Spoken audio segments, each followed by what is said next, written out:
내가 직접 못한다면 더 큰 존잠을 부르겠다. 저 깊은 지하에 잠든 진짜 어둠의 왕을 깨우겠다. 제1장, 젠장, 또 사라졌다. 한밤중 장터, 비 내리는 어둠 속에서 한 사내의 절망적인 외침이 메아리쳤습니다. 사내의 이름은 김덕삼, 한성부 낫장으로 15년을 버텨온 베테랑이었지만 지금 그의 얼굴은 새파랗게 질려 있었습니다. 나를 정말 없습니다. 아무것도 없어요. 덕삼의 옆에서 떨리는 목소리로 대답하는 것은 새내기 나졸 이봉수였습니다.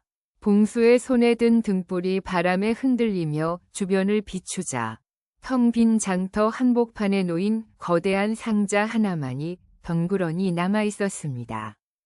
여러분, 믿어지십니까? 불과 1시각 전만 해도 이곳에는 수십 개의 점포가 즐비했고 밤늦도록 장사를 하는 상인들로 북적였다는 것을 말입니다. 덕삼이 상자 주위를 맴돌며 중얼거렸습니다. 분명히 여기 있었는데 떡집도 있었고 엿장수도 있었고 심지어 점쟁이 할멈까지. 나를 혹시 우리가 길을 잘못 든 건 아닐까요? 봉수의 말에 덕삼은 고개를 저었습니다. 그의 눈동자에는 지난 보름 동안 겪었던 기이한 일들이 파노라마처럼 스쳐 지나갔습니다. 처음 이상한 일이 벌어진 것은 지난달 보름날 밤이었습니다. 한성부에 접수된 신고 하나가 모든 것의 시작이었죠. 나장님, 큰일 났습니다. 우리 아들이 장터에서 무언가를 사먹고 나서부터 이상해졌어요. 신고자는 종로 뒷골목에 사는 과부 박씨였습니다. 그녀의 12살 아들 돌쇠가 어느 날 밤 장터에서 돌아온 뒤 완전히 딴 사람이 되어버렸다는 것이었습니다. 아이가 어떻게 이상해졌단 말이오? 덕삼이 물었을 때 박씨는 눈물을 글썽이며 말했습니다. 갑자기 글을 읽게 되었어요. 한문까지도요. 그런데 그게 문제가 아니라 아이가 자꾸 이상한 소리를 해요. 앞으로 일어날 일들을 미리 안다면서. 덕삼은 처음엔 그저 아이의 장난이려니 했습니다. 하지만 박 씨의 다음 말에 등줄기가 서늘해졌습니다. 어제는 이웃집 할머니가 넘어질 거라고 했는데 정말 넘어지셨고 그저께는 우물물이 마를 거라고 했는데 정말 말났어요. 나장님, 우리 돌쇠가 무슨 요물에 쉬인 건 아니겠죠? 여러분, 상상이 되십니까? 평범한 아이가 하루아침에 점쟁이보다 더 정확한 예언을 하게 되었다는 것을 말입니다. 덕삼은 직접 돌쇠를 만나보기로 했습니다. 박 씨의 초라한 한옥 안방에 앉아있는 돌쇠의 모습은 정말 기이했습니다. 평소 개구쟁이로 소문난 아이가 마치 수십 년 세월을 산 노인처럼 깊은 눈빛으로 덕삼을 바라보고 있었거든요. 돌쇠야, 아저씨가 한성부 낫장이다. 네가 장터에서 뭘 먹었는지 말해줄 수 있겠니? 돌쇠는 잠시 덕삼을 응시하더니 또랑또랑한 목소리로 말했습니다. 나장 아저씨, 아저씨는 내일 말에서 떨어져서 왼쪽 어깨를 다치게 될 거예요. 뭐라고? 그리고 사흘 후에는 아저씨 집 뒷곁에서 은전 열량을 발견하게 될 거예요. 아저씨 할아버지가 숨겨둔 것이죠. 덕삼은 어이가 없어서 웃음이 나왔습니다. 하지만 그 웃음은 다음 날 정말로 말에서 떨어져 왼쪽 어깨를 다치고 사흘 후 집 뒷곁에서 할아버지의 은전을 발견하면서 완전히 사라졌습니다. 돌쇠에게 다시 달려간 덕삼은 다급하게 물었습니다. 돌쇠야, 도대체 네가 그 장터에서 뭘 먹었단 말이냐? 감주예요. 할머니가 주신 감주를 마셨어요. 어떤 할머니? 장터에 감주 파는 할머니가 어디 있다고? 돌쇠가 그려준 장터의 위치는 덕삼이 알고 있는 모든 장터와 달랐습니다. 종로와 청계천 사이, 평소라면 빈터였을 그곳에 밤에만 열린다는 이상한 장터. 그날 밤, 덕삼은 봉수를 데리고 돌쇠가 가리킨 곳으로 향했습니다. 해시계가 자정을 가리킬 무렵 정말로 그곳에 장터가 나타났습니다. 흐릿한 달빛 아래 마치 안개처럼 피어오르는 점포들. 그 속에서 장사를 하는 사람들의 모습은 분명히 보이는데 왠지 또렷하지가 않았습니다. 마치 한지에 번진 먹물처럼 경계가 흐릿했거든요. 저게 정말 사람들인가요? 봉수가 떨리는 목소리로 물었을 때 덕삼도 확신할 수 없었습니다. 분명 사람의 형태를 하고 있었지만 그들이 움직이는 모습이 어딘가 부자연스러웠거든요. 일단 가까이 가보자. 두 사람이 장터에 발을 들여놓는 순간 마치 다른 세상에 온 듯한 기분이 들었습니다. 공기마저 달랐어요. 끈적끈적하면서도 묘하게 달콤한 냄새가 코끝을 자극했습니다. 어서 오세요, 나장님. 갑자기 들려온 목소리에 덕삼은 깜짝 놀랐습니다. 자신을 부르는 것은 한 할머니였는데 그 할머니의 얼굴을 보는 순간 덕삼의 심장이 쿵 떨어졌습니다. 얼굴이 없었거든요. 정확히 말하면 얼굴이 계속 변했습니다. 어느 순간엔 젊은 여자, 어느 순간엔 늙은 할머니, 또 어느 순간엔 완전히 다른 사람의 얼굴로 바뀌어 가면서 말을 하고 있었습니다. 제2장, 나장님, 왜 그렇게 놀란 표정을 지으세요? 저는 그냥 평범한 감주 장수예요. 할머니의 목소리는 한없이 친근했지만 덕삼의 온몸에는 소름이 돋았습니다. 옆에서 봉수는 이미 다리에 힘이 풀려 덕삼의 소매를 부여잡고 있었거든요. 할머니가 돌쇠에게 감주를 주신 분이십니까? 아, 그 귀여운 꼬마 말이군요. 그 아이 참 많이 마셨어요. 3그릇이나 말이에요. 할머니가 대답하는 사이에도 그녀의 얼굴은 계속 변했습니다. 이번엔 덕삼이 어릴 적 돌아가신 어머니의 얼굴이 스쳐 지나갔어요. 여러분, 상상해 보실 수 있겠습니까? 죽은 어머니의 얼굴로 변한 낯선 할머니가 감주를 권하는 상황을 말입니다. 감주 한 그릇 하시겠어요? 마시면 앞일이 환히 보인답니다. 할머니가 내민 사발에서는 구수한 감주 냄새가 났습니다. 그런데 이상했어요. 그 냄새를 맡는 순간 덕삼의 머릿속에 온갖 욕심이 일어났거든요. 앞일을 알 수 있다면 벼슬길도 순탄할 텐데 언제 전쟁이 일어날지 누가 역모를 꾸밀지 미리 안다면. 아포스트로피. 덕삼이 사발에 손을 뻗으려는 순간 봉수가 그의 팔을 잡아당겼습니다. 안 됩니다. 봉수의 목소리에 정신을 차린 덕삼은 사발을 밀어냈습니다. 그 순간 할머니의 표정이 순식간에 일그러졌어요. 아니, 정확히는 얼굴 전체가 일그러지면서 사람의 형태를 잃어버렸습니다. 아쉽네요. 그럼 다음에 또 오세요. 할머니의 목소리는 여전히 친근했지만 그 모습은 더 이상 사람이 아니었습니다. 덕삼은 황급히 봉수를 데리고 장터를 빠져나왔습니다. 뒤를 돌아보니 장터의 모든 상인들이 두 사람을 바라보고 있었어요. 그들의 얼굴 역시 할머니와 마찬가지로 계속 변하고 있었습니다. 저것들이 도대체 뭡니까? 모르겠다. 귀신도 아니고 사람도 아니고. 그때 덕삼의 머릿속에 어릴 적 할아버지가 해주신 이야기가 스쳐 지나갔습니다. 덕삼아, 이 세상에는 귀신보다 더 무서운 것들이 있단다. 도깨비들 말이야. 그놈들은 사람의 욕심을 먹고 사는 요물들이지.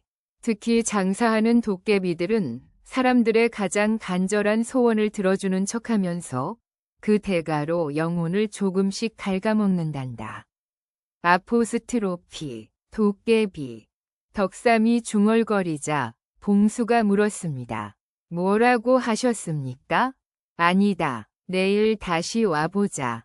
하지만 그 다음 날, 그리고 그 다음 날에도 그 장터는 나타나지 않았습니다. 마치 두 사람이 감주를 거부한 것에 삐진 것처럼 말이에요. 그러는 사이 돌쇠의 예언 능력은 점점 더 정확해졌습니다. 마을 사람들이 하나둘 돌쇠를 찾아오기 시작했고 박 씨는 기뻐해야 할지 걱정해야 할지 모르겠다며 매일 한성부를 찾아왔습니다. 나장님, 우리 돌쇠가 이상한 소리를 해요. 자꾸 배가 고프다면서 그 감주를 다시 마시고 싶다고 해요. 박 씨의 말에 덕삼의 얼굴이 굳었습니다. 돌쇠를 다시 만나본 덕삼은 아이의 변화에 충격을 받았어요. 보름 전만 해도 통통했던 아이가 눈에 띄게 야위어 있었거든요. 돌쇠야, 네가 그 감주를 다시 마시고 싶다고? 네, 아저씨. 그거 마시면 머리가 맑아져요. 모든 게 다 보이고요. 그런데 요즘은 점점 흐려져요. 또 마시지 않으면 아무것도 보이지 않을 것 같아요. 돌쇠의 눈동자에는 간절함과 동시에 무언가 불길한 그림자가 어리고 있었습니다. 여러분, 이제 이해가 되시죠? 도깨비들이 주는 선물에는 반드시 대가가 따른다는 것을 말입니다. 그날 밤, 덕삼은 다시 봉수와 함께 그 빈터로 향했습니다. 이번에는 도깨비 장터의 비밀을 반드시 밝혀내겠다는 각오를 다지면서 말이에요. 자정이 되자 다시 장터가 나타났습니다. 이전보다 더 크고 더 화려해진 모습으로 말이에요. 마치 두 사람을 기다리고 있었던 것처럼. 어서 오세요, 나장님. 오늘은 특별한 물건들을 준비했어요. 감주 할머니가 다시 나타났습니다. 이번에는 얼굴이 고정되어 있었어요. 덕삼에 돌아가신 어머니 얼굴로 말이에요. 오늘은 감주 말고 다른 것도 보여드릴게요. 저기 보세요. 할머니가 가리키는 곳에는 온갖 신기한 물건들이 진열되어 있었습니다. 빛나는 거울, 황금빛 비늘이 달린 옷, 그리고 가장 눈에 띄는 것은 커다란 항아리였어요. 저 항아리는 뭡니까? 덕삼이 물었을 때 할머니의 입가에 기이한 미소가 떠올랐습니다. 그건 소원 항아리예요. 그 안에 소원을 말하면 무엇이든 이뤄준답니다. 하지만 뭡니까? 소원 하나당 수명 1년씩 깎여요. 덕삼이 경악하고 있을 때 갑자기 뒤에서 익숙한 목소리가 들렸습니다. 나장 아저씨. 돌쇠였습니다. 언제 나타났는지 아이가 장터 한복판에 서 있었어요. 그런데 아이의 모습이 심상치 않았습니다. 온몸이 반투명해져서 마치 귀신처럼 보였거든요. 돌쇠야, 네가 여기 왜? 아저씨, 저 항아리에서 이상한 소리가 나요. 누군가 도와달라고 울고 있어요. 돌쇠가 소원 항아리를 가리키는 순간 정말로 그 안에서 희미한 신음소리가 들려왔습니다. 그것은 한 사람의 목소리가 아니었어요. 수많은 사람들의 절규가 뒤섞인 소리였습니다. 저 안에 사람들이 갇혀 있는 건가요? 봉수가 떨리는 목소리로 물었을 때 할머니가 대답했습니다. 소원을 이룬 사람들이 머무는 곳이에요. 그들은 이제 원하는 모든 것을 얻었으니까요. 하지만 항아리에서 들려오는 것은 만족한 사람들의 소리가 아니었습니다. 그것은 분명 고통스러워하는 사람들의 울음소리였어요. 돌쇠야, 어서 여기서 나가자. 덕삼이 아이의 손을 잡으려는 순간 돌쇠가 갑자기 소리쳤습니다. 아저씨, 저 항아리가 열리고 있어요. 정말로 소원 항아리의 뚜껑이 저절로 움직이기 시작했습니다. 그리고 그 틈새로 검은 연기가 피어오르기 시작했어요. 연기 속에서는 무언가 거대한 것이 꿈틀거리고 있었습니다. 할머니의 얼굴이 일그러지며 본 모습을 드러내기 시작했고 장터의 다른 상인들도 하나둘 정체를 보이기 시작했습니다. 그들은 모두 기괴하게 생긴 도깨비들이었어요. 이런, 계획보다 빨리 깨어나는군요. 할머니 도깨비가 중얼거렸을 때 항아리에서 거대한 그림자가 솟아오르기 시작했습니다. 그 순간 장터 전체가 흔들리며 무언가 엄청난 일이 벌어지려 하고 있었습니다. 돌쇠가 덕삼의 옷자락을 잡아당기며 절망적인 목소리로 외쳤습니다. 아저씨, 저것이 진짜 주인이에요. 도깨비들도 무서워하고 있어요. 제3장. 항아리에서 솟아오른 거대한 그림자가 하늘을 뒤덮자 장터 전체가 마치 지진이 난 듯 흔들렸습니다. 도깨비들조차 벌벌 떨며 구석으로 숨어드는 모습을 보니 그 정체가 얼마나 무시무시한 존재인지 짐작이 갔습니다. 크크크, 오랜만이구나, 인간들아. 항아리에서 흘러나온 목소리는 마치 수천 년 동안 갇혀있던 한이 서린 듯 음산했습니다. 그림자가 점점 선명한 형체를 갖춰가는데 그 모습은 사람도 짐승도 아닌 기괴한 것이었어요. 도깨비 대왕님, 아직 때가 아닙니다. 감주 할머니 도깨비가 급히 달려와 무릎을 꿇었지만 이미 늦었습니다. 항아리는 완전히 열렸고 그 안에서 나온 존재는 장터 위로 둥둥 떠오르며 덕삼 일행을 내려다보고 있었습니다. 여러분, 상상해 보실 수 있겠습니까? 사람 키의 서너 배는 되는 거대한 형체가 검은 연기처럼 일렁이며 그 중앙에서 붉은 눈 두 개가 이글이글 타오르는 모습을 말입니다. 봉수야, 돌쇠를 데리고 어서 도망가라. 덕삼이 외쳤지만 돌쇠는 꼼짝도 하지 않았습니다. 아이의 눈동자가 이상하게 빛나고 있었어요. 마치 무언가에 홀린 것처럼 말이죠. 아저씨, 저는 못 가요. 저도 이미 그것의 일부가 되었거든요. 돌쇠의 입에서 나온 목소리는 분명 아이의 것이었지만 어조는 완전히 달랐습니다. 마치 나이 많은 어른이 말하는 것 같았어요. 무슨 소리냐? 감주를 세 그릇 마신 사람은 이곳을 떠날 수 없어요. 저는 이제 도깨비 대왕님의 눈이 되었거든요. 돌쇠가 말하는 동안 그의 몸은 점점 더 투명해져 갔습니다. 그리고 그 투명한 몸 속으로 검은 기운이 스며들기 시작했어요. 도깨비 대왕이 웃음소리를 냈습니다. 그렇다. 이 아이를 통해 너희 인간들이 욕망을 맛보았다. 참으로 달콤했구나. 이제 본격적으로 수확할 때가 온 것 같다. 수확이라니요?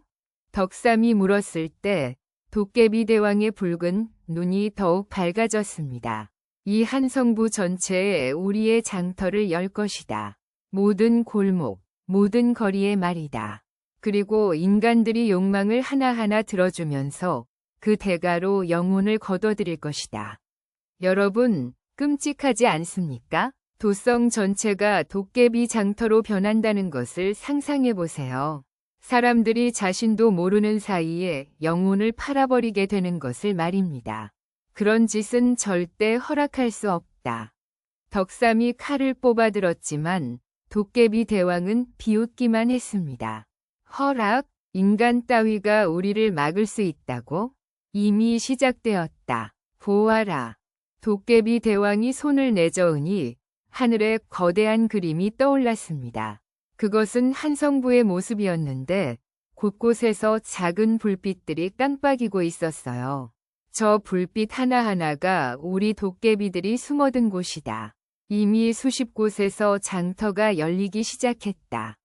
정말로 그림 속 한성부에서는 여러 곳에서 작은 시장들이 나타나고 있었습니다. 그리고 그곳마다 사람들이 몰려들고 있었어요. 봉수가 떨리는 목소리로 말했습니다. 나리, 저기, 우리 동네도 보여요.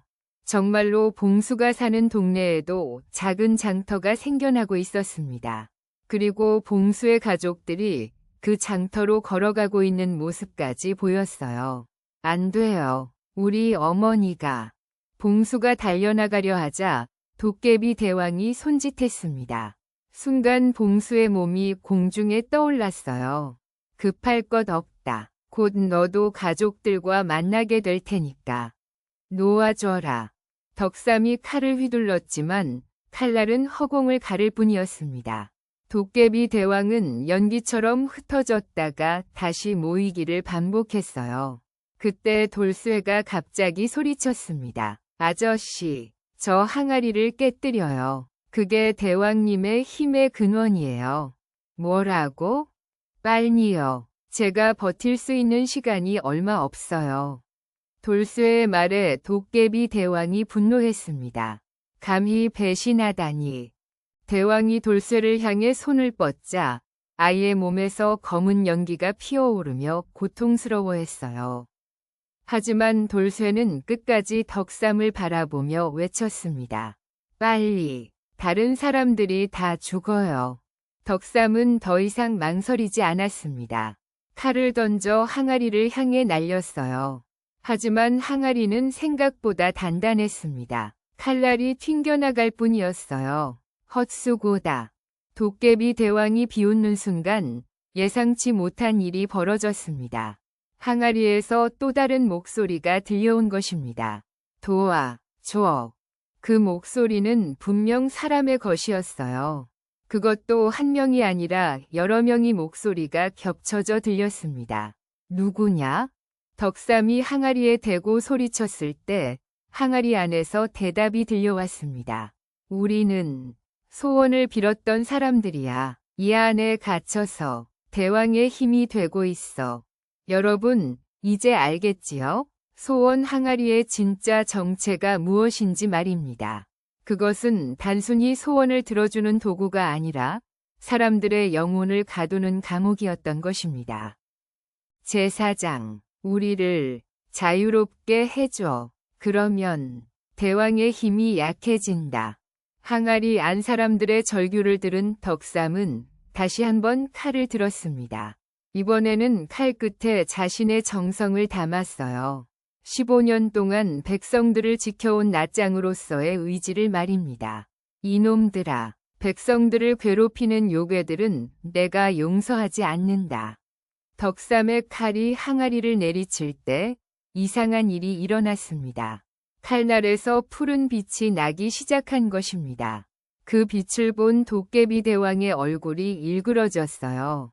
불가능하다. 그런 힘이 어디서? 정의로운 마음이 모인 곳에는 어떤 사악한 힘도 이길 수 없다. 덕삼의 칼이 항아리에 닿는 순간 쨍그랑하는 소리와 함께 항아리에 금이 가기 시작했습니다. 그 틈새로 하얀 빛이 새어나왔어요. 안 돼. 도깨비 대왕이 덕삼을 막으려 했지만 이미 늦었습니다. 항아리는 완전히 깨져버렸고 그 안에서 수많은 영혼들이 빠져나오기 시작했습니다. 고맙다. 정말 고맙다. 영혼들이 하나둘 하늘로 올라가자 도깨비 대왕의 몸이 점점 흐려지기 시작했습니다. 그의 힘의 근원이었던 영혼들이 모두 사라진 것입니다. 이럴 수가 없어. 하지만 도깨비 대왕은 포기하지 않았습니다. 마지막 힘을 짜내어 덕삼을 향해 돌진했어요. 그 순간 돌쇠가 두 사람 사이에 끼어들었습니다. 안 돼요. 돌쇠가 도깨비 대왕의 공격을 막아섰지만 아이의 몸은 이미 반쯤 도깨비가 된 상태였습니다. 대왕의 힘에 맞서기엔 너무 약했어요. 돌쇠야. 덕삼이 아이를 구하려 달려갔지만 도깨비 대왕이 돌쇠를 움켜쥐며 소리쳤습니다. 이 아이라도 가져가겠다. 이놈의 몸을 빌려서 다시 부활해주겠어. 놓아줘라. 덕삼과 봉수가 달려들었지만 도깨비 대왕은 돌쇠를 안고 하늘로 솟구쳐 올랐습니다. 그리고는 한성부 깊숙한 곳으로 사라져버렸어요. 여러분, 상상이 되십니까? 순식간에 벌어진 이 모든 일들을 말입니다. 장터는 연기처럼 사라지고 다른 도깨비들도 모두 흩어져 버렸습니다. 하지만 가장 중요한 도깨비 대왕은 돌쇠를 데리고 도망쳐버린 것입니다. 나를 이제 어떻게 해야 합니까? 봉수가 물었을 때 덕삼의 얼굴은 굳어 있었습니다. 하늘에 떠있던 한성부의 그림을 보니 여전히 곳곳에서 작은 장터들이 번쩍이고 있었거든요. 아직 끝나지 않았다. 대왕이 만들어 놓은 다른 장터들이 아직 남아있어. 정말로 멀리서 북소리 같은 것이 들려왔습니다. 그것은 장터를 알리는 소리였어요. 사람들을 유혹하는 도깨비들의 신호였습니다. 그리고 돌쇠도 구해야 한다. 덕삼이 주먹을 꽉 쥐며 다짐할 때 갑자기 하늘에서 이상한 소리가 들려왔습니다. 크크크, 너희가 이긴 줄 아느냐? 이제 시작일 뿐이다. 도깨비 대왕의 목소리가 한성부 전체에 울려 퍼졌습니다. 내가 이 아이의 몸을 완전히 차지하면 그때는 아무도 나를 막을 수 없을 것이다. 석 달 후 보름달이 뜨는 날, 나는 이 도성의 진짜 주인이 될 것이다. 목소리가 사라지자 사방이 조용해졌습니다. 하지만 그 정적은 폭풍전이 고요함 같았어요. 어딘가에서 더 큰 위험이 기다리고 있다는 것을 알 수 있었거든요. 덕삼은 봉수를 바라보며 말했습니다. 봉수야, 우리에게는 석 달이라는 시간이 있다. 석 달 후면 뭐가 달라지는 겁니까? 모르겠다. 하지만 그때까지 반드시 돌쇠를 구하고 한성부에 숨어있는 모든 도깨비들을 찾아내야 한다. 두 사람이 빈터를 떠나려는 순간 땅속에서 이상한 소리가 들려왔습니다. 마치 무언가가 땅을 파고 올라오는 소리였어요. 나리, 저것 좀 보세요. 봉수가 가리키는 곳에서 검은 손이 땅을 뚫고 나왔습니다. 그리고 그 손은 점점 더 많아져서 마치 지하에 거대한 무언가가 잠들어 있다가 깨어나려는 것 같았습니다. 설마 대왕 말고 또 다른 놈들이 있다는 건가? 덕삼의 얼굴이 새파랗게 질렸을 때 땅이 갈라지며 그 속에서 거대한 그림자가 솟아오르기 시작했습니다. 제5장, 땅을 뚫고 올라오는 검은 손들이 점점 더 많아지자 덕삼은 봉수의 팔을 잡아당겼습니다. 어서 여기서 벗어나자. 하지만 이미 늦었습니다. 갈라진 땅 속에서 솟아오른 것은 손만이 아니었어요. 기괴하게 비틀린 얼굴들이 하나둘 모습을 드러내기 시작했거든요. 그들의 입에서는 모두 한결같은 말이 흘러나왔습니다. 배고파, 배고파. 여러분, 상상해 보실 수 있겠습니까? 수십 개의 썩은 얼굴들이 땅에서 기어 올라와 굶주린 표정으로 두 사람을 바라보는 모습을 말입니다. 나를, 저것들도 도깨비인가요? 봉수가 떨리는 목소리로 물었을 때 덕삼도 확신할 수 없었습니다. 도깨비와는 또 다른 무언가였거든요. 더 원시적이고 더 굶주려 보였습니다. 그때 땅속 가장 깊은 곳에서 굵은 목소리가 울려 퍼졌습니다. 누가 우리의 잠을 깨웠느냐? 그 목소리와 함께 땅이 더욱 크게 갈라지며 거대한 형체가 모습을 드러냈습니다. 그것은 사람의 몸에 짐승의 머리를 한 괴물이었는데 온몸이 흙과 뼈로 뒤범벅되어 있었어요. 우리는 굶주린 자들의 왕, 아귀왕이다. 아귀왕이 포효하자 주변의 작은 아귀들이 일제히 기어 나와 덕삼과 봉수를 둘러쌌습니다. 그들의 배는 모두 바닥까지 꺼져 있었고 입에서는 침이 줄줄 흘러내렸어요. 수백 년 동안 이 땅 밑에서 굶주림을 참아왔다. 그런데 위에서 도깨비들이 소란을 피우더니 마침내 우리도 깨어나게 되었구나.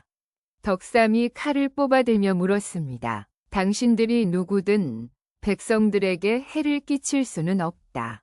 백성들? 아귀왕이 비웃었습니다. 우리가 원하는 것은 백성들이 아니다. 우리는 도깨비들의 살을 원한다. 이 말에 덕삼은 깜짝 놀랐습니다. 아귀들이 사람이 아닌 도깨비를 잡아먹는다니요. 도깨비 대왕이 봉인을 풀어놓았으니 이제 우리도 자유롭게 사냥할 수 있다. 오랫동안 참았던 배고픔을 해결해야지. 아귀왕의 말을 들으니 상황이 더욱 복잡해졌습니다. 도깨비들과 아귀들 사이에 오래된 원한이 있었던 것 같았어요. 잠깐, 그럼 당신들이 도깨비들을 잡아먹는다면? 덕삼의 머릿속에 한 가지 생각이 스쳤습니다. 아귀들을 이용해서 도깨비들을 물리칠 수 있지 않을까 하는 생각 말이에요. 그렇다면 우리와 손을 잡시다. 뭐라고? 아귀왕의 커다란 눈이 덕삼을 내려다봤습니다. 도깨비들이 한성부 곳곳에 숨어 있습니다. 그들을 모두 잡아들일 테니 백성들에게는 해를 끼치지 마십시오. 아귀왕은 잠시 생각하더니 크게 웃었습니다. 흥미롭군. 인간이 우리와 거래하자고? 하지만 조건이 있다. 무슨 조건입니까? 도깨비 대왕을 우리에게 넘겨라. 그놈의 살이 가장 맛있거든. 덕삼의 마음이 복잡해졌습니다. 도깨비 대왕을 아귀들에게 넘겨준다면 한성부의 위기는 해결될 수 있겠지만 그 안에 갇힌 돌쇠는 어떻게 될까요? 여러분, 이런 상황에서 여러분이라면 어떤 선택을 하시겠습니까? 한 아이의 목숨과 도성 전체의 안위 사이에서 말입니다. 시간을 좀 주십시오. 생각해 볼게요. 좋다. 하지만 오래 기다리지는 않겠다. 우리의 배고픔도 한계가 있거든. 아귀왕이 손짓하자 모든 아귀들이 다시 땅속으로 사라져갔습니다. 하지만 완전히 들어간 것은 아니었어요. 땅 위로 손끝만 내밀고 있었거든요. 나리, 정말 저것들과 손을 잡을 생각이십니까? 봉수가 걱정스럽게 물었을 때 덕삼도 확신이 서지 않았습니다. 일단 한성부로 돌아가서 상황을 파악해보자. 두 사람이 도성으로 향하는 길에 곳곳에서 이상한 일들이 벌어지고 있었습니다. 어떤 집 앞에는 밤인데도 작은 노점이 서 있었고 어떤 골목에서는 없던 우물이 하나 생겨나 있었어요. 저것들도 모두 도깨비들의 짓이군. 덕삼이 한 노점에 다가가자 거기서 엿을 팔고 있던 할머니가 환하게 웃으며 말했습니다. 나장님, 엿 하나 드세요. 먹으면 힘이 세집니다.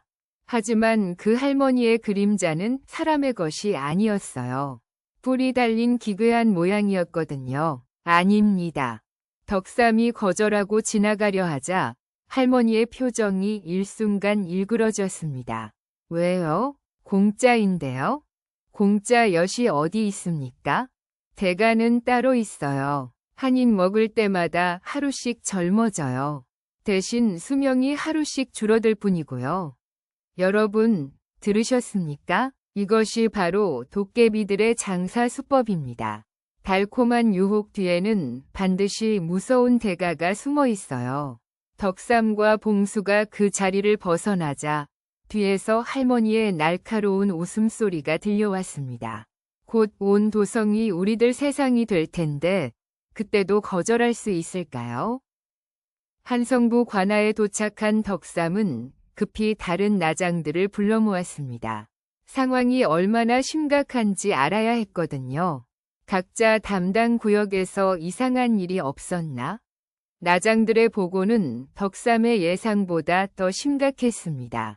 도성 곳곳에서 정체불명의 상인들이 나타나고 있었고 그들에게서 물건을 산 사람들이 하나둘 이상해지고 있었어요. 서대문 쪽에서는 거울을 파는 아이가 나타났는데 그 거울을 본 사람들이 자꾸 거울만 들여다보고 있습니다. 동대문에서는 신발을 파는 할아버지가 있는데 그 신발을 신으면 하루 종일 멈출 수가 없다고 합니다. 남대문 근처에는 책을 파는 서생이 있는데 그 책을 읽으면 글씨가 눈에서 사라지지 않는답니다. 모든 보고를 들은 덕삼의 얼굴이 굳어졌습니다. 도깨비 대왕의 말대로 정말 도성 전체가 도깨비들의 세상이 되어가고 있었어요. 모든 나장들에게 명령한다. 백성들에게 알려라. 밤에 나타나는 상인들에게서는 절대 아무것도 사지 말라고. 하지만 이미 늦었다는 보고가 들어왔습니다. 나장님, 벌써 수백 명의 백성들이 도깨비 상인들과 거래를 했습니다. 그들을 모두 어떻게 해야 할까요?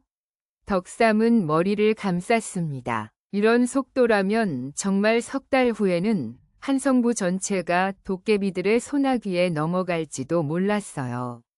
그때 관아 밖에서 소란스러운 소리가 들렸습니다. 누가 나와봐요. 큰일 났어요. 밖으로 나가보니 박 씨가 눈물을 흘리며 서 있었습니다. 돌쇠의 어머니였어요. 박 씨, 무슨 일이요? 나장님, 우리 돌쇠가 집에 돌아왔어요. 덕삼은 깜짝 놀랐습니다. 분명 도깨비 대왕에게 잡혀간 돌쇠가 어떻게 돌아올 수 있단 말입니까? 정말이요? 돌쇠가 어디 있어? 그게 문제예요. 우리 돌쇠가 맞기는 한데 완전히 다른 사람이 되었어요. 박 씨를 따라 그녀의 집에 도착한 덕삼은 경악했습니다. 돌쇠가 정말 있었거든요. 하지만 그 아이는 더 이상 예전의 돌쇠가 아니었습니다. 아이의 눈동자는 완전히 검게 변해 있었고 입가에는 기이한 미소가 걸려 있었어요. 가장 무서운 것은 아이 주변에서 검은 기운이 흘러나오고 있다는 것이었습니다. 돌쇠야, 나장 아저씨다. 알아보겠니? 돌쇠가 고개를 들어 덕삼을 바라봤습니다. 그 순간 덕삼의 등줄기에 차가운 기운이 흘렀어요. 아이의 눈동자 속에서 도깨비 대왕의 모습이 어른거렸거든요.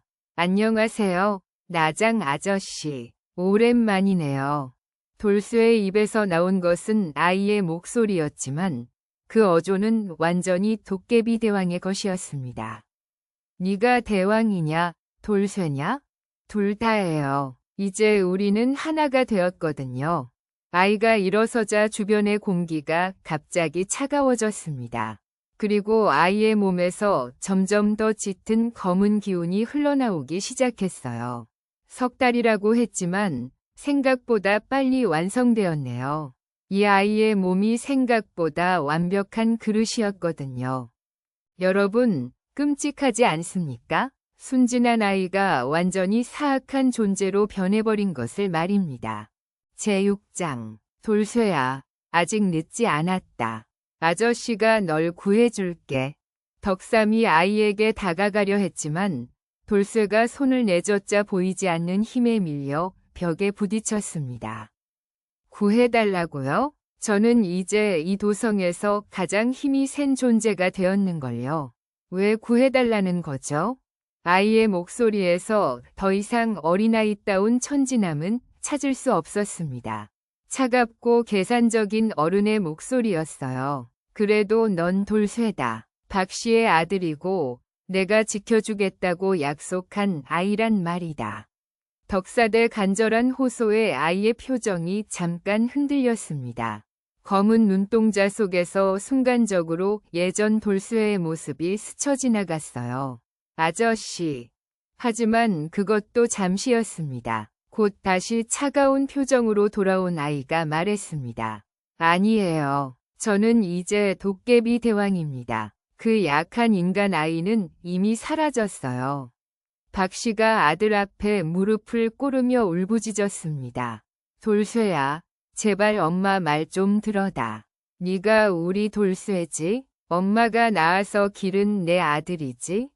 아이가 어머니를 내려다봤습니다. 그 순간 또다시 눈동자가 흔들렸어요. 하지만 이번에는 더욱 빨리 차가운 표정으로 돌아왔습니다.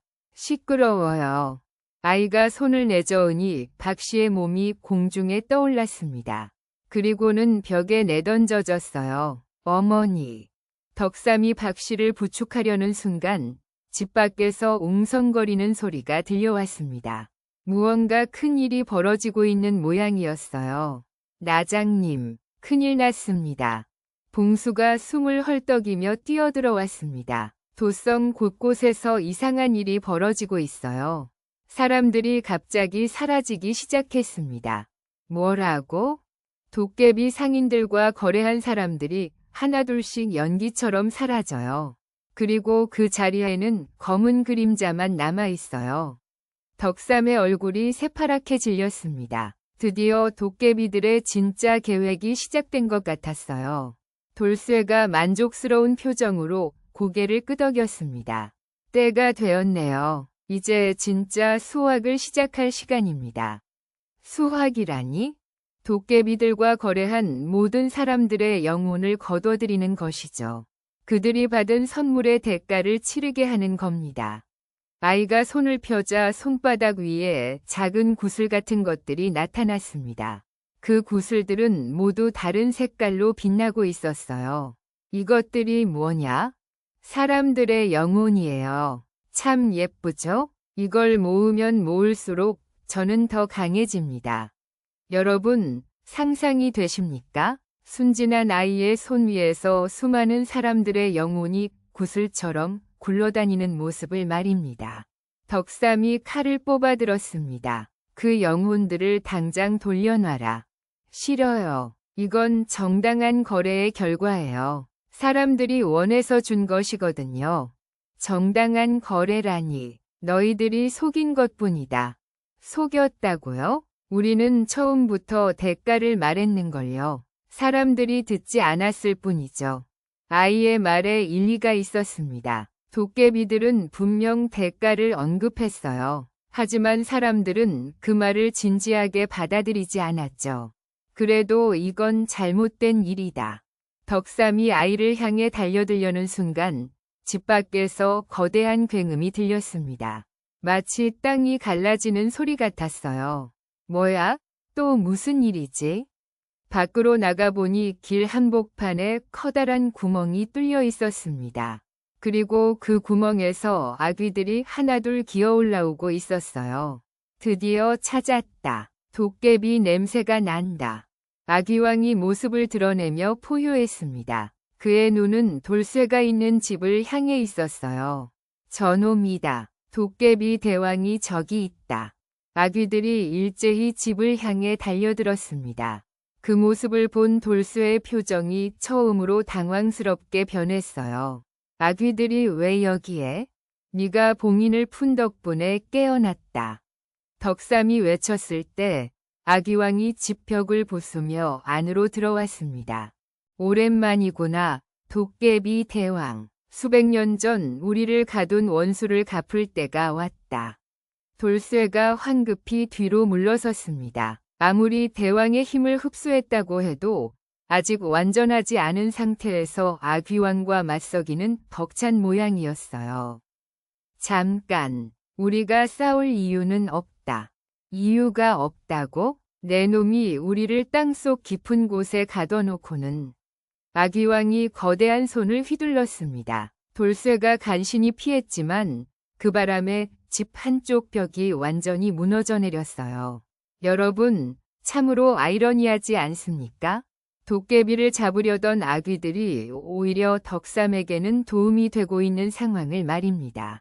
싸움이 격해지자 돌쇠가 소리쳤습니다. 이런 식으로는 안 되겠어요. 전략적 후퇴를 해야겠군요. 아이가 손을 번쩍 들자 주변에 검은 연기가 가득 퍼졌습니다. 그 연기가 거쳤을 때는 이미 돌쇠의 모습은 사라져 있었어요. 도망쳤군.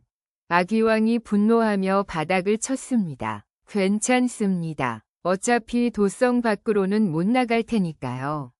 덕삼이 말하자 아귀왕이 그를 바라봤습니다.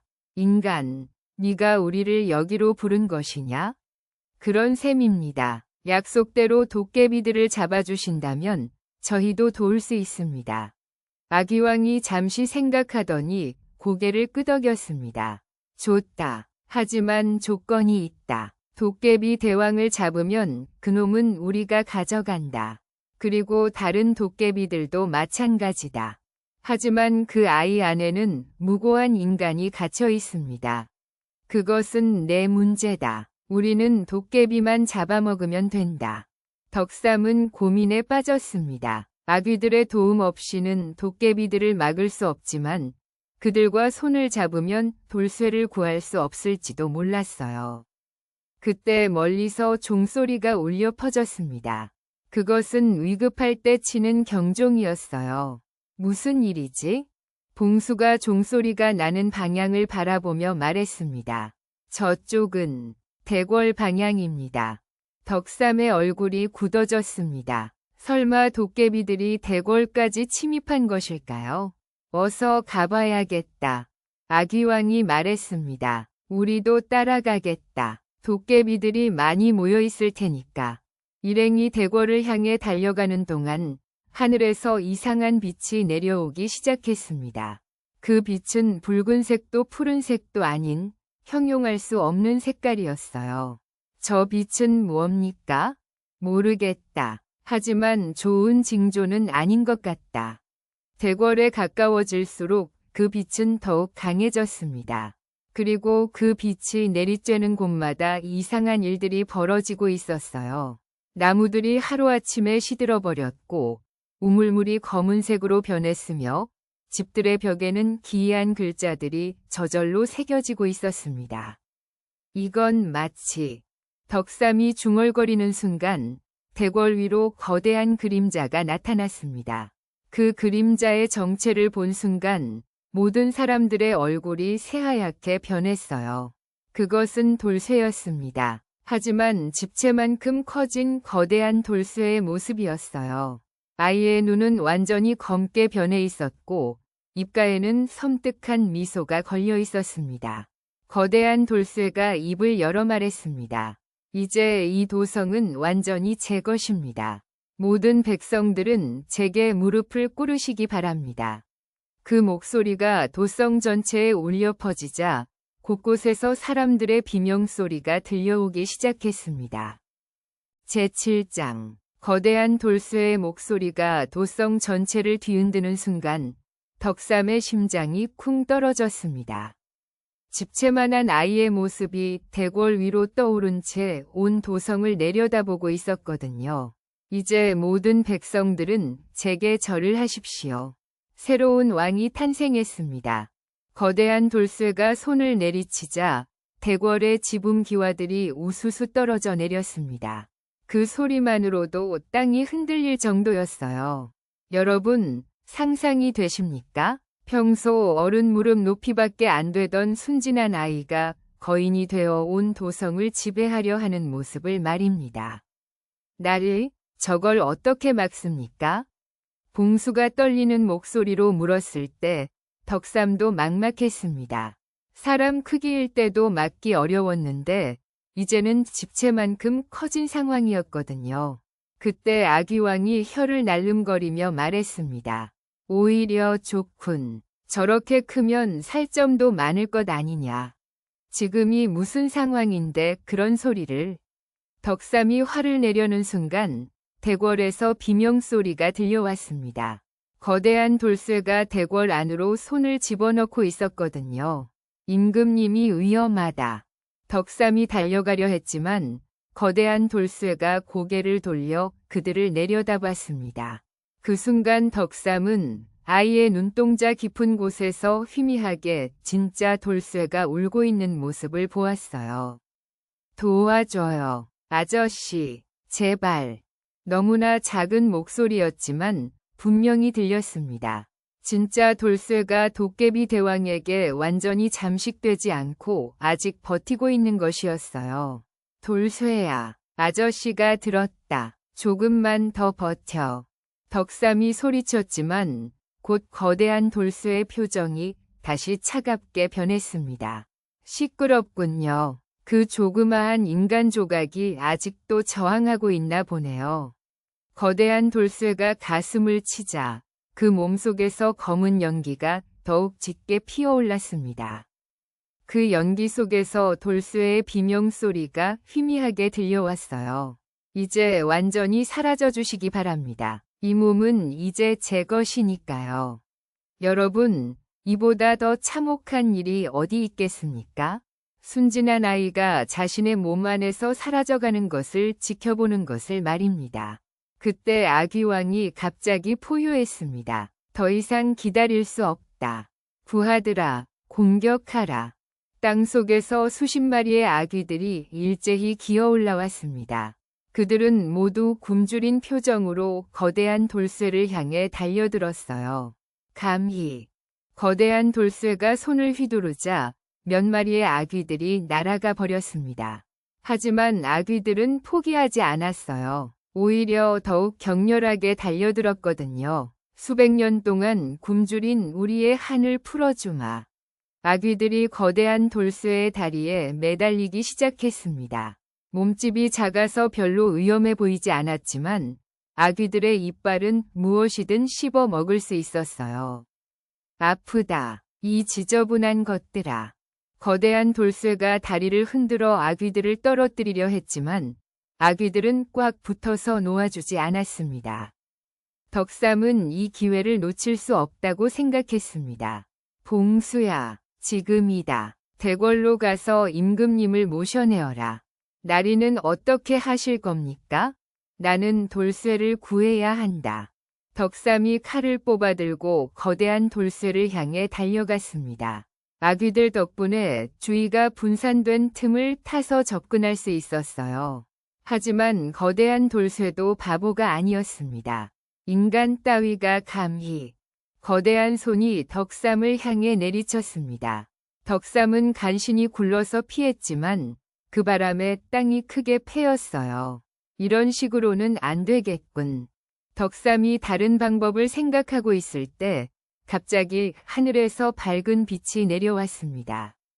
그 빛은 도깨비들이 만들어낸 이상한 빛과는 달리 따뜻하고 성스러운 느낌이었어요.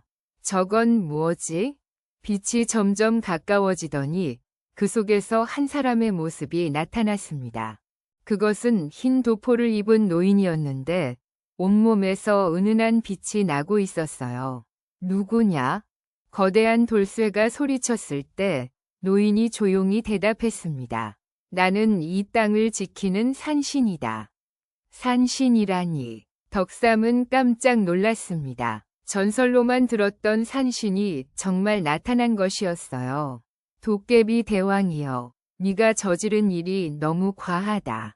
인간 세상의 질서를 이렇게 어지럽힐 수는 없다. 질서라고요? 인간들이 욕심부린 것뿐인데요. 저희는 그저 그들이 원하는 것을 들어준 것뿐입니다. 그 방법이 잘못되었다. 산신이 손을 들자 하늘에서 더욱 밝은 빛이 내려와 거대한 돌쇠를 둘러쌌습니다. 아, 눈이 부셔. 거대한 돌쇠가 눈을 가리며 뒤로 물러났습니다. 그 틈을 노린 아귀들이 더욱 맹렬하게 공격했어요. 하지만 산신의 진짜 목적은 따로 있었습니다. 인간 나짱이여, 네가 해야 할 일이 있다. 산신이 덕삼을 바라보며 말했습니다. 저 아이 안에 갇힌 진짜 영혼을 구해내는 것은 너만이 할 수 있다.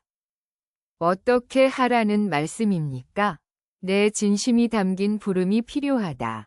그 아이와 너 사이의 인연이 도깨비 대왕의 속박을 끊을 수 있을 것이다.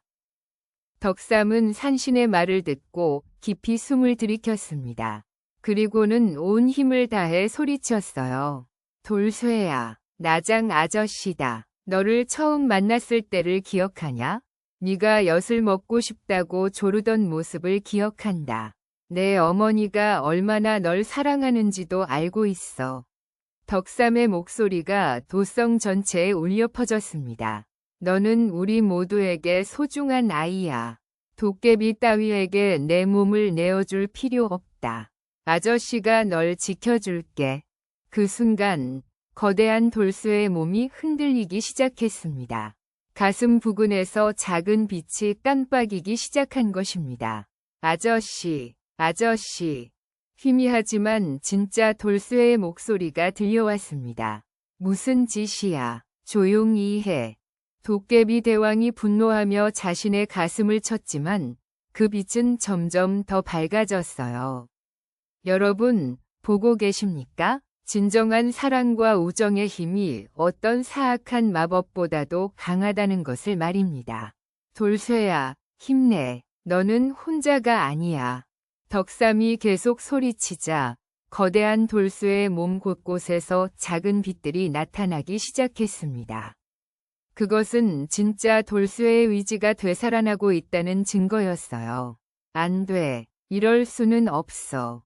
도깨비 대왕이 필사적으로 저항했지만 이미 균형이 무너지기 시작했습니다. 그때 산신이 다시 말했습니다. 지금이다. 저 아이에게 다가가서 직접 손을 내밀어라. 하지만 저렇게 크신데 어떻게? 믿음을 가져라. 진심은 모든 벽을 넘을 수 있다. 덕삼은 더 이상 망설이지 않았습니다.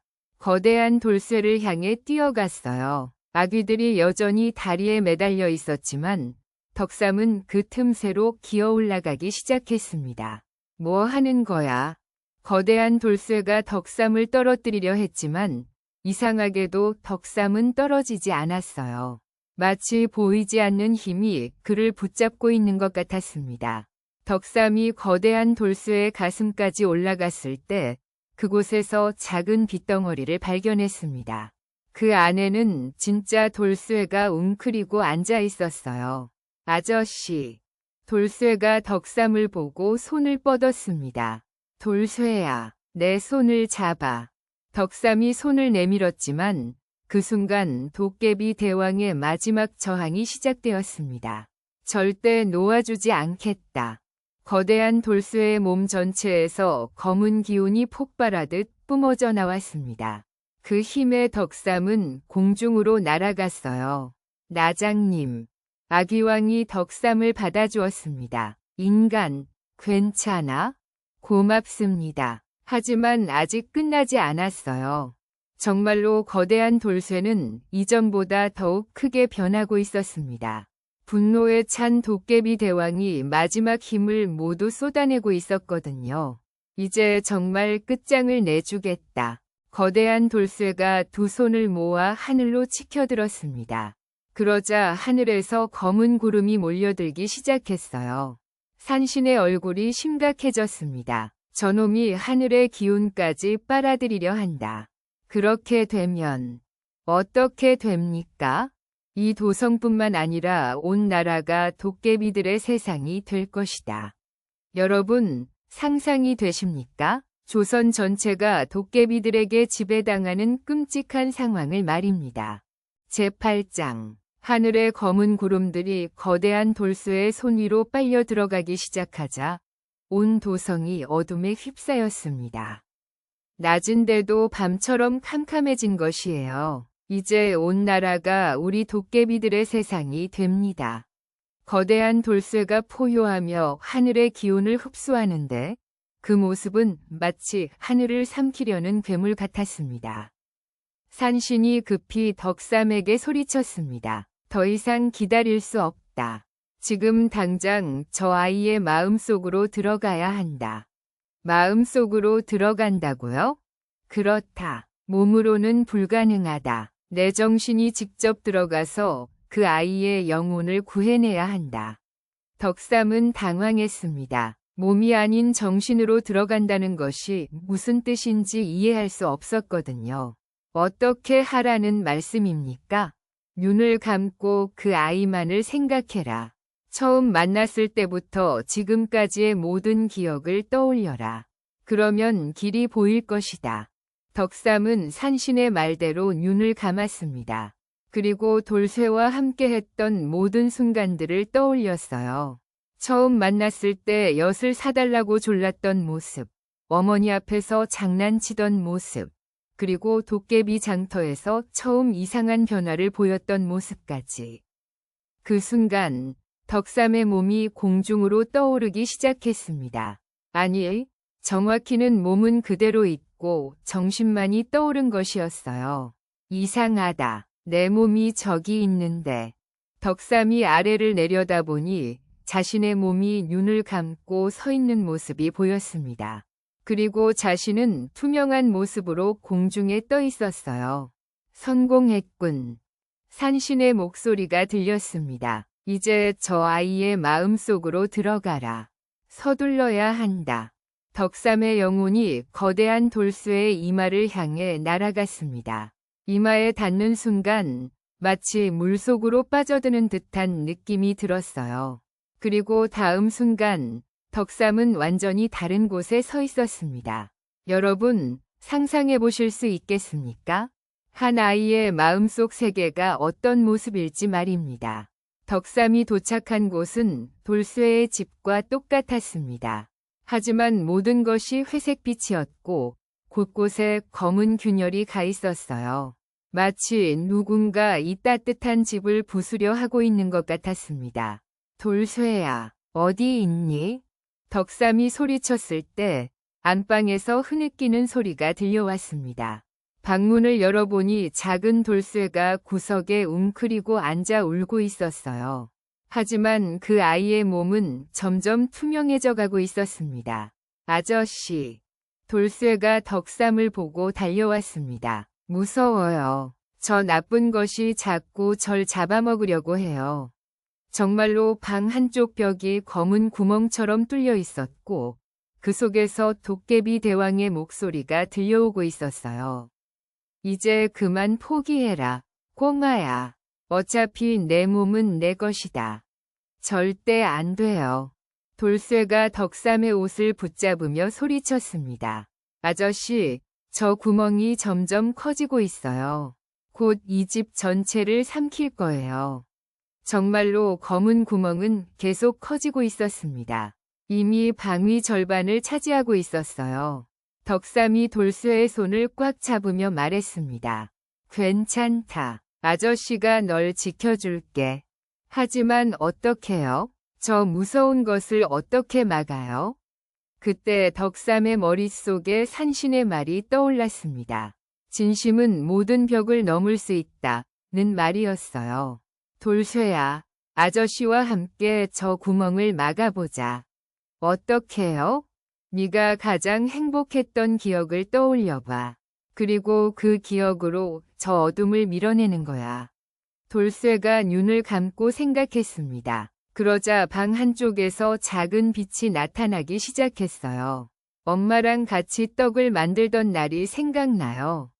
그 빛은 점점 커져서 따뜻한 장면을 보여주었습니다. 돌쇠와 어머니가 함께 웃으며 떡을 만드는 모습이었어요. 검은 구멍이 그 빛에 밀려 조금 작아졌습니다. 좋아, 더 생각해봐. 아저씨가 처음 엿을 사주신 날도 생각나요. 또 다른 빛이 나타났습니다. 이번에는 덕삼과 돌쇠가 함께 엿을 먹으며 웃는 모습이었어요. 검은 구멍이 더욱 작아지자 그 속에서 도깨비 대왕의 분노한 목소리가 들려왔습니다. 방해하지 마라. 이 아이는 이미 내 것이다. 하지만 돌쇠는 멈추지 않았습니다. 친구들이랑 같이 엿날리기 했던 날, 할머니가 옛날 이야기 해주시던 날, 아빠가 살아계실 때 어깨에 태워주시던 날. 하나하나 행복한 기억을 떠올릴 때마다 새로운 빛들이 나타났습니다. 그 빛들이 모여서 검은 구멍을 점점 밀어냈어요. 여러분, 보고 계십니까? 순수한 아이의 행복한 기억들이 얼마나 강한 힘을 가지고 있는지 말입니다. 이럴 수가. 도깨비 대왕이 절규했지만 이미 검은 구멍은 작은 점만큼 작아져 있었습니다. 이제 마지막이다. 돌쇠야. 네. 돌쇠가 마지막 힘을 다해 외쳤습니다. 저는 모든 사람들의 사랑을 받고 있어요. 엄마도, 아저씨도, 친구들도 모두 절 사랑해요. 그 사랑이 저를 지켜줄 거예요. 그 순간 방 전체가 환한 빛으로 가득 찼습니다. 검은 구멍은 완전히 사라졌고 도깨비 대왕의 목소리도 들리지 않았어요. 성공했다. 덕삼이 기뻐하며 돌쇠를 끌어안았습니다. 이제 괜찮다. 넌 이제 자유야. 하지만 그때 갑자기 주변이 흔들리기 시작했습니다. 뭐지? 돌쇠의 마음속 집이 무너져 내리기 시작한 것입니다. 아니, 정확히는 바깥 세상으로 돌아가려고 하는 것이었어요.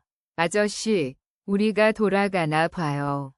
그런 것 같구나.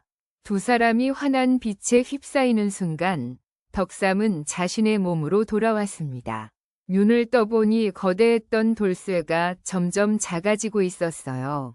하늘의 검은 구름들도 사라지고 다시 밝은 햇빛이 비치기 시작했습니다. 됐다. 아기왕이 기뻐하며 소리쳤습니다. 도깨비 대왕이 약해지고 있다. 정말로 이제 원래 크기로 돌아온 돌쇠가 하늘에서 천천히 내려오고 있었습니다. 하지만 그 아이는 의식을 잃은 채였어요. 덕삼이 달려가서 돌쇠를 받아 안았습니다. 돌쇠야, 정신 차려. 아이의 눈이 천천히 떠졌습니다. 이번에는 검은 빛이 아니라 원래의 맑은 눈동자였어요. 아저씨. 그래, 돌쇠야. 이제 괜찮다.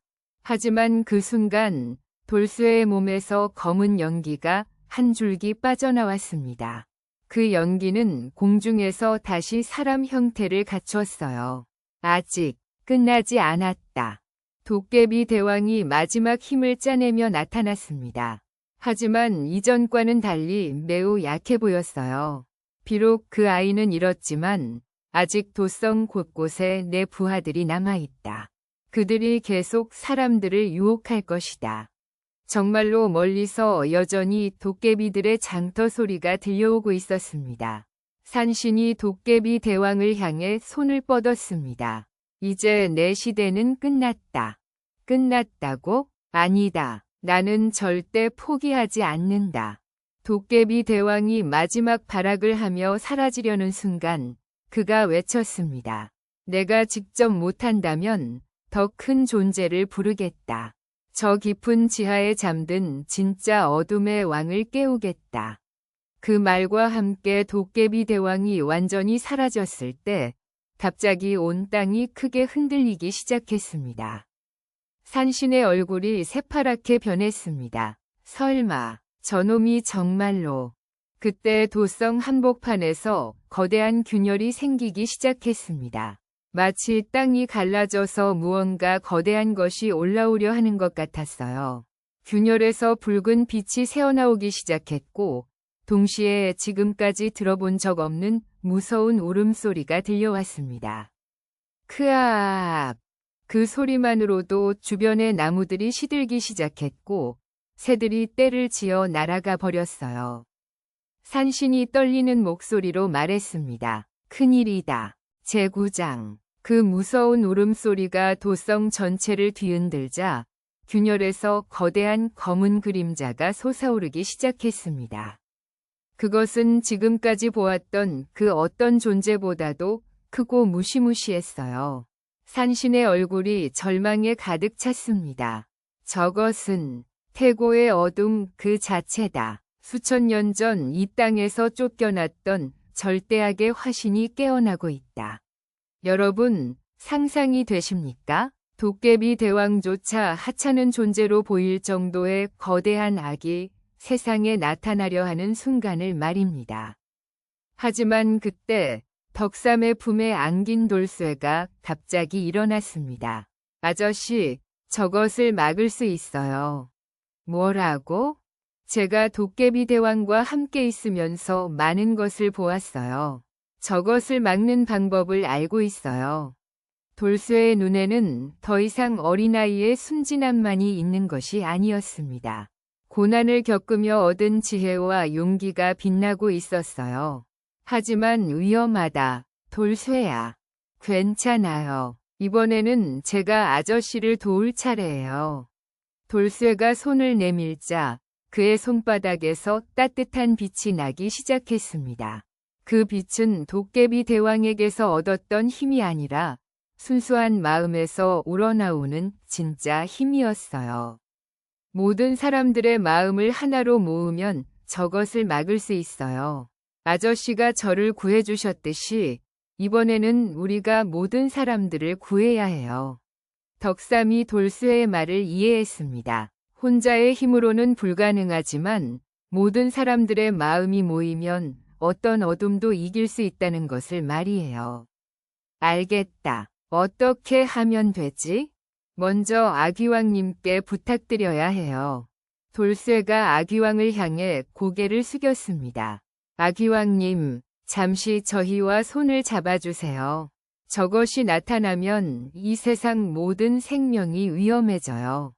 아귀왕이 고민하더니 고개를 끄덕였습니다. 좋다. 우리도 이 땅에서 살아가는 존재다.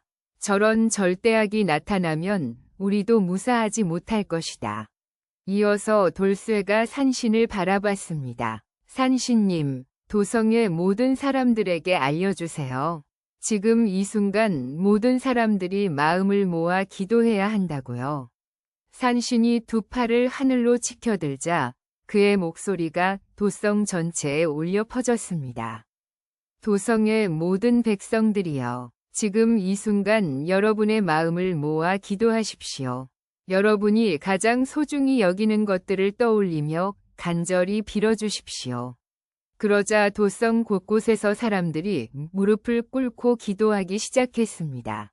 어떤 이는 가족을 위해, 어떤 이는 고향을 위해, 어떤 이는 평화로운 내일을 위해 간절히 빌었어요. 수천 명이 간절한 마음들이 하나로 모이자 하늘에서 따뜻한 빛이 내려오기 시작했습니다. 돌쇠가 그 빛을 두 손으로 받아 모았습니다. 이제 시작이에요. 아저씨, 뭘 하면 되지? 아저씨의 정의로운 마음, 아귀왕님의 용맹한 마음, 산신님의 자비로운 마음, 그리고 모든 사람들의 사랑하는 마음을 모두 합쳐야 해요. 내 존재가 손을 마주 잡았습니다. 그 순간 엄청난 빛의 기둥이 하늘로 솟구쳤어요. 균열에서 올라오려던 거대한 어둠이 그 빛에 맞아 움찔했습니다. 크악! 이런 빛이 어디서? 지금이에요. 돌쇠가 외치자 모든 사람들이 마지막 힘을 모았습니다. 그 빛은 점점 더 강해져서 거대한 어둠을 완전히 덮어버렸어요. 불가능하다. 인간 따위가. 거대한 어둠이 절규하며 다시 균열 속으로 빨려 들어갔습니다. 그리고 균열도 서서히 닫히기 시작했어요. 마침내 균열이 완전히 닫혔을 때 도성에는 다시 평화가 찾아왔습니다. 여러분, 보셨습니까? 서로 다른 존재들이 마음을 합쳤을 때 어떤 기적이 일어나는지 말입니다. 하지만 이것으로 모든 것이 끝난 것은 아니었습니다. 아직 도성 곳곳에 숨어있는 도깨비들을 찾아내야 했거든요. 이제 마무리를 해야겠군. 아귀왕이 침을 흘리며 말했습니다. 약속대로 남은 도깨비들은 우리가 처리하겠다. 아귀들이 사방으로 흩어져 숨어있던 도깨비들을 하나씩 찾아냈습니다. 감주 할머니, 엿장소, 거울 파는 아이, 신발 파는 할아버지까지 모두 아귀들의 먹이가 되었어요. 도깨비들과 거래했던 사람들도 하나둘 정상으로 돌아왔습니다. 도깨비들이 사라지자 그들에게 걸렸던 마법도 함께 풀린 것입니다. 며칠 후 모든 일이 정리되었을 때 산신이 덕삼에게 말했습니다. 이번 일로 큰 깨달음을 얻었다. 사람들의 욕심을 완전히 막을 수는 없지만 진정한 마음으로 서로를 아끼고 사랑한다면 어떤 유혹도 이겨낼 수 있다는 것을 말이다. 덕삼이 고개를 끄덕였습니다. 그렇습니다. 혼자서는 불가능했을 일들이 함께하니 가능했습니다. 돌쇠가 덕삼의 손을 잡으며 말했습니다. 아저씨, 이제 정말 괜찮아요. 앞으로는 제가 다른 사람들을 도와주고 싶어요.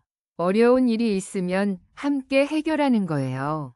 박 씨가 눈물을 닦으며 아들을 껴안았습니다. 우리 돌쇠가 많이 자랐구나. 아귀왕도 작별 인사를 했습니다. 인간들아, 이번 일로 너희를 다시 보게 되었다. 앞으로 정말 위험한 일이 생기면 우리를 불러라. 도와주겠다. 그렇게 아귀들은 다시 땅속으로 들어갔고 산신도 하늘로 올라갔습니다. 도성에는 다시 평범한 일상이 찾아왔습니다. 장터에서는 정직한 상인들이 장사를 하고 아이들은 골목에서 뛰어놀고 어른들은 하루 일과를 마치고 집으로 돌아갔어요. 하지만 사람들은 이제 알았습니다. 너무 쉽게 주어지는 선물에는 반드시 대가가 따른다는 것을.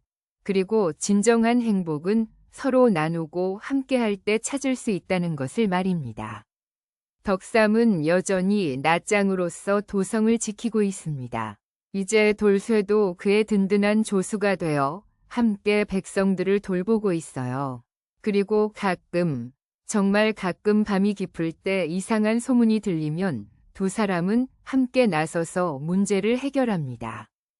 혼자가 아닌 함께 말이에요. 여러분, 이 이야기가 우리에게 주는 교훈이 무엇인지 아시겠습니까? 세상에는 분명 달콤한 유혹들이 많이 있습니다.